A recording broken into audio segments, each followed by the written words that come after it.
The Fantastic Four First Steps is the third iteration of the Fantastic Four characters. This time around, they are in the MCU, but set on their own separate planet, one with a retro-futuristic look. We follow our heroes when one day a being from space, known as the Silver Surfer, lets them know their planet has been marked for death. From here, our heroes must spend every waking moment left trying to figure out how to stop Galactus. And that's pretty much all I'm going to say without giving away any spoilers. This will be a spoiler-free review. Another Fantastic Four movie. It's crazy how this is the third time they've been rebooted, but what's even crazier is how they still haven't really nailed down how to do these characters. At least until now. I will say I actually kind of like some of the older Fantastic Four movies. They were fun and pretty enjoyable for what they were. Once Disney bought out Fox, I was really hoping the Fantastic Four would join the MCU, so I was surprised when Marvel announced that they were going to be in their own world, but at the same time I knew Marvel had a plan, and once I saw that retro-futuristic look of the world in the trailers and in the concept art, it really painted a picture of something amazing. I went into the theater hoping the movie would at least be enjoyable, and now that I've seen the movie, it was fantastic.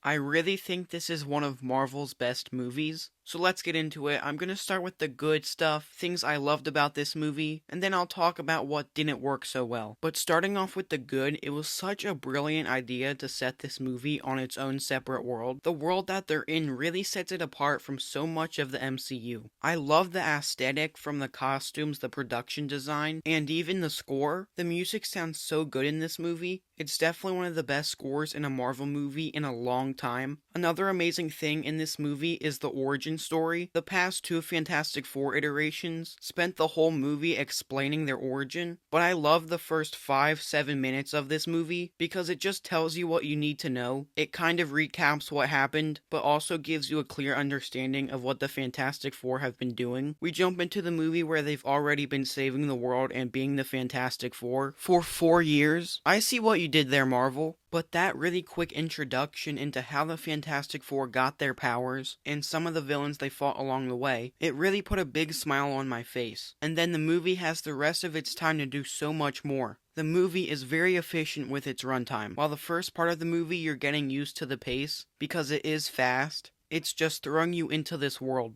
Once you start getting used to that pace, there isn't a minute wasted in telling the story. It's all used to keep the momentum going. The story just flows. It had me on the edge of my seat a lot. Once our characters find out about Galactus, and they have to go talk to him, the entire sequence involving the Fantastic Four going out to space, all the way until they return back to their planet, is some of the best stuff Marvel has done in a very long time. The entire space sequence is thrilling, so suspenseful, and it instantly makes you fall in love with these Fantastic Four members. Talking about that, let's get into the team members of the Fantastic Four. I even had my doubts about someone like Pedro Pascal when he was first cast as Reed Richards. As much as I like him, he wouldn't have been my first choice for the role, but he absolutely nailed it. He does such a good job as Reed Richards and is given a lot of great moments. Just like the rest of the team, every member gets their time to shine, but the Reed Richards stuff in this movie I really enjoyed. He pulls off the smart and constantly worrying part of Reed Richards, but also the leader aspect of the character so well. The other standout character in this movie is Vanessa Kirby as Sue Storm. In some of the trailers, it looked like she was going to be the main character, and while it's still clear that Reed is the leader of the team, Sue shines for completely different reasons. Once they find out what Galactus actually wants in this movie, it becomes very personal to Sue and the rest of the team.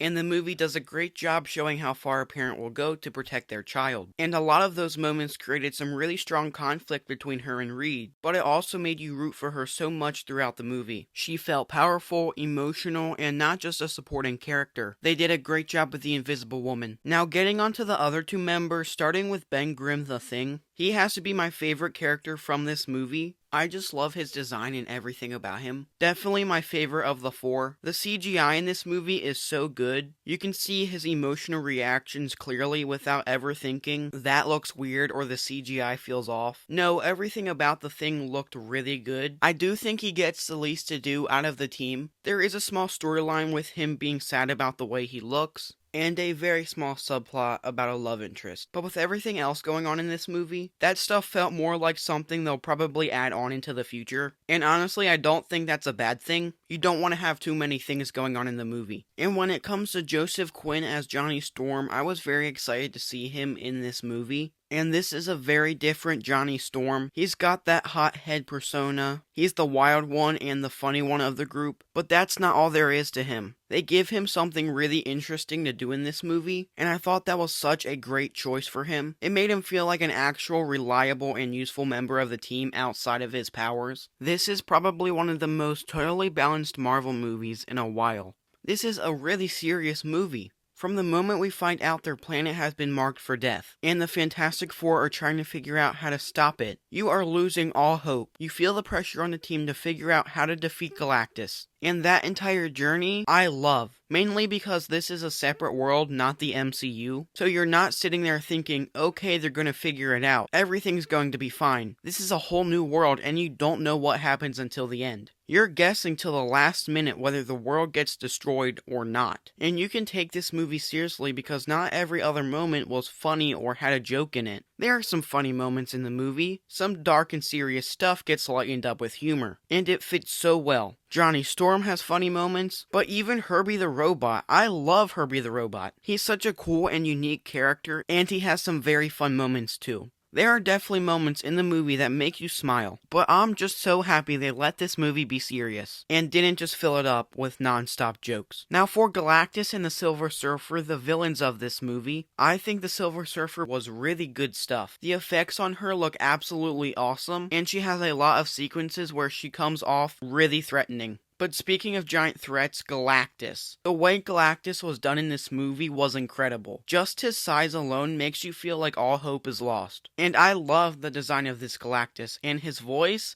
is chilling and powerful. I also think he was used just enough in the movie. They didn't overdo it, and because of that, his presence stayed impactful. He's such a great villain that you really feel the struggle throughout the movie with how hard the Fantastic Four are trying to get rid of this problem. Like I said, this is easily the best Fantastic Four movie ever made. Now if I look at the other side, things I was mixed and negative about, my biggest issue with the movie is the visual effects. Not the effects for Galactus or the Silver Surfer, that's where all the money clearly went, and it paid off because they look absolutely amazing, but for every beautiful polished shot like that, there's an equally bad CGI moment somewhere else in the movie. Most of that comes from Baby Franklin. There's also a few moments with the Fantastic Four just standing in place, where the CGI does feel off. The only other thing I don't really like is that I would have liked to see more of Reed Richards using his powers. I just don't think there's much uniqueness in how he uses them in the movie. It felt kind of standard, and with someone as creative as Reed Richards, there's definitely more potential there. But that's about it. Overall, I was very happy with this movie. Fantastic Four First Steps is Marvel at their best. This is an excellent movie, a very fun but also serious movie. So when it comes to the Fantastic Four First Steps, I'm going to give this movie a 10 out of 10. And if you already haven't seen the movie, I definitely recommend checking it out. It's absolutely worth watching. Also, stick around for the post-credit scenes. There are 2 of them. The first one is very important and sets up exciting stuff for the future. And the second one is more of a fun little moment, but I still recommend watching it. It's a nice way to close out the experience.